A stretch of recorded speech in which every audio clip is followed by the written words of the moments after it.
8h33, eu tenho a alegria de receber aqui nos estúdios da Nova Brasil FM em Brasília o secretário de Segurança Pública do Distrito Federal, Sandro Avelar. Secretário, bom dia, obrigado pela presença. Bom dia, Diego, bom dia a todos os ouvintes da Nova Brasil. Secretário Sandro Avelar, que é delegado da Polícia Federal desde 1999, já assumiu a cadeira que hoje ele ocupa de secretário de Segurança Pública do DF entre os anos de 2011 e 2014. Aqui, ainda no âmbito da Polícia Federal, ele liderou o combate ao crime organizado na superintendência local da PF e estava longe do executivo local, mas nós tivemos, infelizmente, no dia 8 de janeiro, aquela loucura, aqueles atos criminosos aqui na esplanada dos ministérios. O então secretário Anderson Torres, inclusive, continua detido num batalhão especial da PM na região do Guará. E o Sandro Avelar foi chamado, então, para voltar à Secretaria de Segurança Pública. Qual o balanço que o senhor faz de si mesmo nesse tempo, secretário, que o senhor voltou para a Secretaria? Diego, é um desafio, né? Um novo desafio que a gente está enfrentando. Segurança Pública nunca é fácil, né? Mas a gente tem se dedicado para trabalhar com essa peculiaridade também que há em Brasília, que além de fazer a segurança pública, a gente naturalmente, pela vocação da capital federal, recebe manifestações com manifestantes oriundos do Brasil inteiro, né? Brasília também tem recebido grandes eventos, tudo isso envolve, né, as forças de segurança pública, o deslocamento das forças de segurança pública para poder também atender a essa demanda. Então, Brasília, conforme eu costumo dizer, é a capital de todos os brasileiros. Brasília não é só dos brasilienses. E muitas vezes os brasilienses pagam o preço, né, de terem os esforços das nossas forças de segurança voltados para esse atendimento, que é um atendimento de cunho nacional, de interesse nacional. A Esplanada dos Ministérios, a Praça dos Três Poderes, é um resumo disso tudo. Quando nós temos grandes manifestações naquela região, muitas vezes a população do DF é sacrificada na medida em que nós somos obrigados a deslocar policiais que estão divididos nas diversas regiões administrativas para que possam fazer esse atendimento. Por isso, a importância de Brasília ser identificada e reconhecida por toda a nossa população do país, né, pelos congressistas, pelo governo federal, como merecedora desse tratamento especial. Secretário, o que ficou de lição, na opinião do senhor, desse 8 de janeiro? O senhor assumiu a Secretaria de Segurança num momento muito delicado, após uma intervenção federal na segurança pública do DF. O Ricardo Capelli, secretário executivo do Ministério da Justiça, fez o trabalho dele. Depois o senhor assumiu, imagino eu, com a situação bem mais tranquila do que aqueles dias seguintes ao fatídico 8 de janeiro. O que Brasília aprendeu ou deveria ter aprendido com esse dia? O dia 8 de janeiro foi um ponto fora da curva. É completamente inusitado na história do Distrito Federal, porque nós estamos acostumados com manifestações de grande porte. A Polícia Militar tem desempenhado um trabalho espetacular nesse aspecto ao longo da história. Em 2013, por exemplo, tivemos manifestações grandiosas aqui no Distrito Federal, que, se comparadas ao que aconteceu no resto do país, se mostra bem a capacidade dos nossos policiais. No resto do país, nós tivemos até concessionárias de automóveis incendiadas dentro das concessionárias, agências bancárias invadidas, incendiadas, né? Em 2013, embora as manifestações aqui em Brasília fossem às vezes maiores do que em outros lugares do Brasil, nós conseguimos fazer de forma organizada. E embora houvesse aqui também movimentos de black blocs, à época era assim que se denominava aqueles manifestantes Sim. mais radicais, nós nos desempenhamos muito bem. O que aconteceu no dia 8 não vai se repetir. Nunca aconteceu antes, nem vai acontecer depois. Embora Brasília, conforme eu falei, tenha essa vocação para receber manifestações grandes e com manifestantes que são oriundos do país inteiro. Foi algo que ainda está em apuração, né, como foi que as coisas aconteceram no dia 8. E agora há que se aguardar o desfecho dessas apurações para que nós tenhamos finalmente uma resposta do que efetivamente aconteceu no dia 8. Secretário, a partir do dia 8 de janeiro, voltou à tona a discussão sobre a federalização ou não da segurança pública do DF. Os parlamentares do Distrito Federal são tradicionalmente contrários a essa questão. O governador Ibanez Rocha, a governadora em exercício, à época Celina Leão, decidiram reforçar o batalhão da Polícia Militar que cuida ali da região central de Brasília. Explica para o nosso ouvinte como é que está hoje, o que vai acontecer, o que foi decidido afinal de contas e o que está concretizado em relação à segurança da esplanada. Essa ideia da federalização, que se justifica naquele momento, a gente tem que entender e fazer um exercício de empatia com quem passou pelo que passou no 8 de janeiro. Então, aquela posição que, de certa forma, foi tomada pelo governo federal de defender a federalização, lá que ser vista naquele aspecto, naquele momento. No calor ali dos acontecimentos. No calor dos acontecimentos, né, com a invasão do Congresso Nacional, do Supremo Tribunal Federal, do Palácio do Planalto, houve realmente quem defendesse a federalização. Mas eu afirmo, com 100% de convicção, com todas as minhas forças, com todo o meu conhecimento do que diz respeito à segurança pública do DF e do país, uma vez que eu sou oriundo de uma força que é federal, sou oriundo da Polícia Federal, eu posso afirmar com toda tranquilidade, Brasília está preparada para gerenciar as forças de segurança que se dispõem e tem como atribuição garantir a segurança também da esplanada dos ministérios, da Praça dos Três Poderes. E por isso, até de forma a confirmar isso, foi reforçado o 6º Batalhão, que nós tínhamos 280 policiais militares. Agora temos 500. Então, eu sou... Ele é exclusivo para aquela região central? Para aquela região central. Não é exclusivo para a Praça dos Três Poderes, porque 500 policiais é um efetivo bastante grande. Mas exclusivo para aquela região. Organismos internacionais também? Embaixadas? Embaixadas, a Praça dos Três Poderes, a região da Esplanada, né, ali subindo em direção ao Buriti. Enfim, agora nós temos, com certeza, condições de garantir a segurança daquela região e continuar fazendo um bom trabalho que vem sendo feito pelas nossas forças de segurança.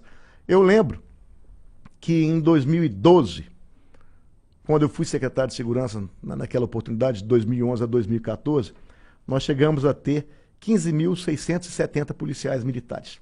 Na ativa. Tínhamos mais de 6.000 policiais civis e mais de 6.000 oficiais e praças do Corpo de Bombeiros. Hoje nós temos 10.300 policiais militares, ou seja, descemos de um patamar de quase 16.000 para o patamar de 10.000. A população naquela época era de 2.600.000 habitantes, hoje é de mais de 3 milhões. Tá. Né? E ainda assim, os índices da criminalidade no Distrito Federal têm caído desde 2013, ano a ano, né? Especialmente essa criminalidade que é medida internacionalmente, que são os crimes violentos contra a vida. A gente tem conseguido reduzir esses números, né? Temos um desafio grande agora de continuar esse processo de redução, apesar de estarmos sucedendo 2 anos onde houve uma grande pandemia e os comércios estavam fechados, os bares fechados, os grandes movimentos, os grandes eventos não estavam acontecendo, mas persistimos nesse desafio de continuar reduzindo os números da criminalidade, né? E, ao mesmo tempo, garantindo a segurança também da esplanada, da estrutura física de Brasília, a sua parte estrutural, a sua parte arquitetônica, que é um patrimônio nacional, como também esse componente político, todo o simbolismo que Brasília traz em sendo a capital federal. Houve mudança nas regras das manifestações, secretário? Houve a retomada de algo que já existia e que nós estamos retomando, que é a necessidade de sempre que for realizada uma manifestação na esplanada dos ministérios, naquela região, tá, que é bastante sensível e bastante específica, né, que as forças de segurança, a Secretaria de Segurança Pública, seja informada com antecedência mínima de pelo menos 5 dias, para que então, em tendo contato com os organizadores dessas manifestações, nós possamos nos programar para, inclusive, garantir a segurança dos próprios manifestantes.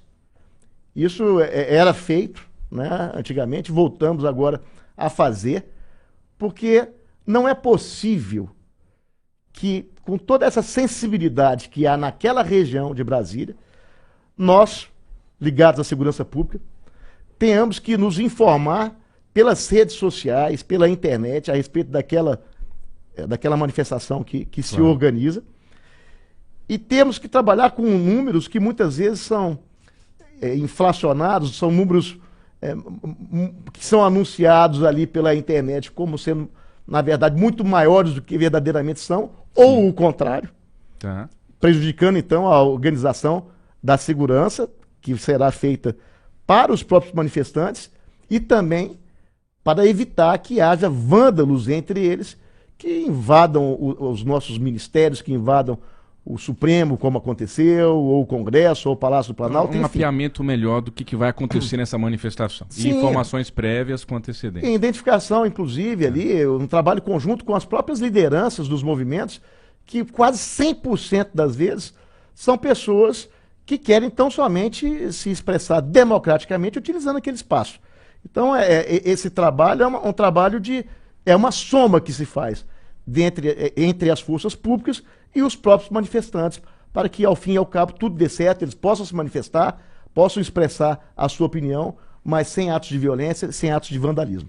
8 horas e 44 minutos, você está sintonizado na 97,5 FM, esse é o Jornal Nova Brasil Brasília. Nós estamos entrevistando ao vivo aqui em nossos estúdios o secretário de Segurança Pública, Sandro Avelar. Secretário, eu antes do dia 8 de janeiro fiz um comentário aqui na rádio de que eu estava como brasiliense, como morador da nossa capital, incomodado com as grades ali na Esplanada dos Três Poderes, na Praça dos Três Poderes e na Esplanada. Um incômodo como morador da cidade. Eu queria levar um turista, um parente que vem de fora para o Gramado. Depois aconteceu o 8 de janeiro, teve gente nas redes sociais, a gente sabe como funciona. Você que estava reclamando da grade, olha aí o que aconteceu. Mas eu reafirmo o meu incômodo em passar pela Esplanada e passar pelo STF e ver tudo gradeado. Obviamente, na racionalidade, a gente entende a necessidade daquilo. Mas deixa eu perguntar para o senhor como secretário, o senhor vê no horizonte alguma chance da gente voltar a ter a nossa esplanada mais livre para os turistas e para os moradores? Já estamos trabalhando para isso e, inclusive, isso já tem sido feito. Tá. Com todo o cuidado, toda a cautela que nós temos tomado, até porque não dá para se dizer que o dia 8 de janeiro não tenha sido um exemplo, não tenha sido algo que nos alerta permanentemente a partir de então. Mas, de toda forma, a gente está retomando a normalidade da vida do cidadão em Brasília. Já teve várias ocasiões, como, por exemplo, agora, quando do retorno do ex-presidente Bolsonaro, que estava no exterior, quando do retorno do ex-presidente Bolsonaro, houve uma especulação, muita gente anunciando com antecipação, né, de que seria novamente fechada a Esplanada, né, e a Esplanada não foi fechada, porque a gente está trabalhando com um trabalho de inteligência bastante forte para identificar o real potencial dessas manifestações e estamos tentando incomodar o menos possível a população do Distrito Federal, tentando o menos possível alterar o dia a dia da nossa população, né, que já é por demais sacrificada justamente em razão de Brasília ser a capital federal e, eventualmente, sermos, sim, obrigados a mudar o movimento da cidade, especialmente nessa região central, em razão de manifestações que não são propriamente da população do DF, mas da população do país. 8 horas e 47 minutos. Daqui a pouquinho a gente vai ouvir uma pergunta que a Ariane Bittencourt, âncora e repórter aqui do Jornal Nova Brasil Brasília, também deixou gravada para o nosso secretário. Mas eu queria te ouvir, secretário, sobre o pessoal. O senhor comentou agora que o número de policiais militares, por exemplo, despencou aí nos últimos anos de 16 para 10 mil, o contingente da ativa. Como que está a questão de concurso, de nomeação, de chamamento público para aumentar o nosso contingente em Brasília? Isso é uma pergunta muito recorrente dos nossos ouvintes. O governador Ibanez tem feito um trabalho muito bom nesse aspecto. Desde que ele assumiu, ele conseguiu fazer já concursos para 3.500 pessoas voltadas à área de segurança. Tá. Polícia Militar, por exemplo, foram 2.000 pessoas, entre oficiais e praças, que ingressaram nas corporações. O fato é que, com a reforma da Previdência, que foi feita há algum tempo atrás, uma quantidade grande de policiais que naquela oportunidade preenchiam os requisitos para aposentadoria, eles se aposentaram preocupados com os prejuízos que adviriam a partir da reforma. Tá. Né? Houve também uma situação onde os policiais que ingressaram no final dos anos 80, no comecinho dos anos 90, eles ingressaram juntos e fecharam juntos o tempo para a aposentadoria, né? E com essa falta de recomposição dos quadros, quando eles saíram, os quadros ficaram bastante desfalcados. Enfim, as razões que levaram a esse déficit estão tentando ser ajustadas através dos concursos, que já vêm sendo feitos pelo governador Ibanez, mas os nossos concursos são longos. Você, às vezes, para colocar 800 mil policiais dentro das corporações, você leva 2 anos. Enquanto isso, para sair, para as pessoas se aposentarem, é um período muito mais curto. Sim. Então, estamos tentando criar também um novo regulamento para que a gente consiga fazer concursos anuais e, com isso daí, de certa forma, restabelecer os quadros que são desejáveis. Lembrando que, por exemplo, na Polícia Militar, o quadro desejável é o de 18 mil policiais. Nós nunca conseguimos alcançar esse número de 18 mil. Praticamente quase dobrar hoje. Exatamente, hoje seria quase que dobrar. Mas nós já tivemos 16 mil. Tá.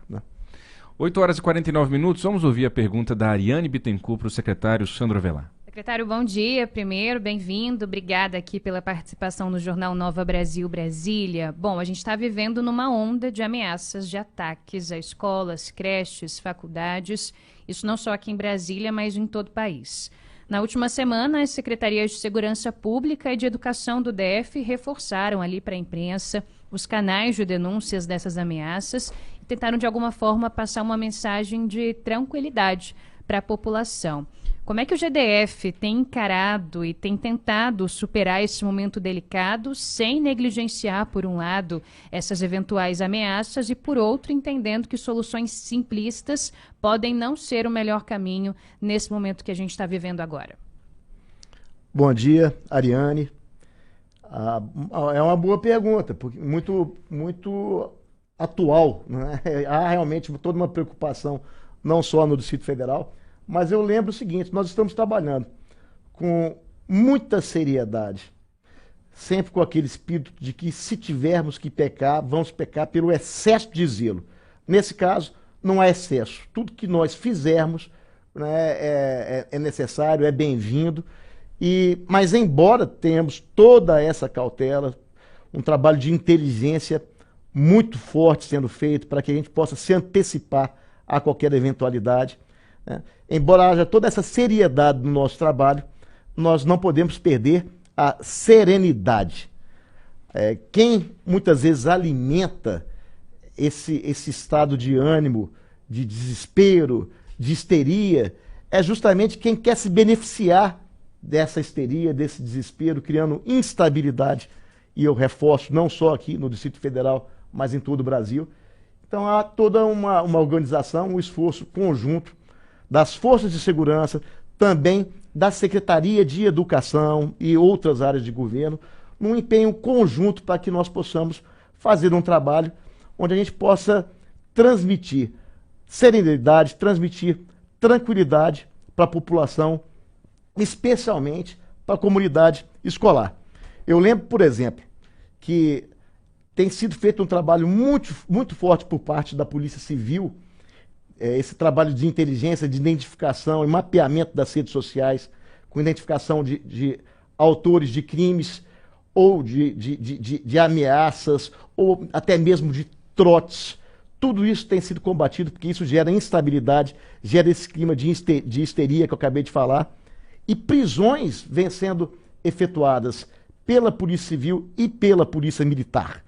Nós já tivemos 82 pessoas identificadas, né, nesse processo de denúncias que a gente, de todo jeito, apura. Muitas delas são os chamados trotes, outras a gente acaba, ao intensificar as investigações, a gente acaba fazendo detenções ou prisões de pessoas, por exemplo, ingressando com armas brancas em colégios ou pichando nas universidades mensagens de ódio, mensagens que geram esse clima que a gente tem procurado evitar. Então, esse trabalho, além de ter sido e estar sendo planejado, ele já está sendo executado e os números estão aparecendo, né? Tivemos aqui, surpreendentemente, são 172 incidentes que foram identificados. Desses 172 incidentes identificados, 82 viraram ocorrências, sendo que a maioria dessas ocorrências são denúncias ou ameaças e muitas delas são trotes, né? E para combater o trote, que é essa denúncia falsa, essa denúncia sabidamente falsa, a gente conseguiu, o governador Ibanez baixou um decreto com a previsão de multas que variam de R$ 1.000 a R$ 4.000, né, para que aquela pessoa responsável pelo telefone que tá praticando o trote seja responsabilizada, né, porque isso daí acaba desviando as nossas forças, desviando a nossa atenção das forças de segurança para um trabalho que, conforme eu falei aqui, é feito com muita seriedade, para que tenha que atender demandas que são falsas, que são muitas vezes atos de molecagem, atos de irresponsabilidade, às vezes envolvendo crianças, como já houve o caso aí de crianças de até 11 anos de idade fazendo esse tipo de coisa, mas há também adultos fazendo esse tipo de coisa. Tem um caso de um rapaz de 36 anos de idade que estava fazendo esse tipo de papel. Então eu reforço, eu ressalto que nós estamos combatendo esse tipo de problema e que não façam isso, porque nós temos ferramentas para apurar, identificar quais são os números que estão praticando o trote e nós estamos identificando e vamos punir. Com o decreto que foi baixado pelo governador Ibanez, nós podemos, eu reforço, aplicar multas de até R$ 4.000. Então, os senhores pais, né, que estão acompanhando o movimento dos seus filhos, a mensagem que nós trazemos é uma mensagem de tranquilidade, uma mensagem de serenidade, né, permitam que os seus filhos assistam às aulas normalmente, que tanto a Secretaria de Segurança Pública quanto a Secretaria de Educação, envolvendo o corpo docente das escolas, os diretores, estamos todos envolvidos nesse projeto de trazer a paz para dentro das nossas escolas, né? Mas ajudem também a controlar a atitude das suas crianças, né? Eu reforço, especialmente a questão dos trotes. Fiscalizem, não permitam que as suas crianças também fiquem contaminadas com esse discurso de violência e queiram se armar para combater violência com violência. Esse papel é papel das forças de segurança pública, né? Então acreditem que nós estamos fazendo o melhor e acreditem que nós estamos controlando e nos ajudem a controlar. E eu reforço, mais uma vez, eu insisto, combatam esses trotes que muitas vezes geram insegurança dentro da comunidade, especialmente dentro da comunidade escolar. Nos ajudam a combater, porque a punição é uma punição pecuniária que eu considero severa. Hoje, uma punição entre R$ 1.000 e R$ 4.000, que é a multa que nós estaremos aplicando para quem as informações que tem. E são 27 estados, cada qual tomando posições que acham mais adequadas a serem tomadas naquela realidade. Aqui no Distrito Federal, a gente intensificou as forças do nosso batalhão escolar, para que possamos, então, fazer rondas nas proximidades das escolas e atuar prontamente, caso isso seja necessário. Estamos utilizando também as demais forças de segurança, como, por exemplo, as demais forças que compõem a segurança pública, como, por exemplo, o Corpo de Bombeiros e o Detran, para que nos ajudem a fazer essa atividade de presença ostensiva do Estado. O olhar do Estado ali. É, né, o olhar do Estado, uma viatura do Detran numa posição importante, assim como uma viatura do Corpo de Bombeiros. Isso daí é a presença do Estado. As pessoas respeitam, independentemente daquela corporação não ser uma corporação policial. Mas temos liberado a Polícia Militar para fazer essa atividade de ronda, né, intensificada na região próxima às escolas e, evidentemente, trabalhando também com as informações de inteligência que são prestadas, sobretudo, pela Polícia Civil. Então, é um sistema, toda uma soma de esforços, cada qual usando das suas atribuições, mas todos nós voltados para garantir a segurança das escolas. Eu fui aluno do Colégio Marista a vida inteira.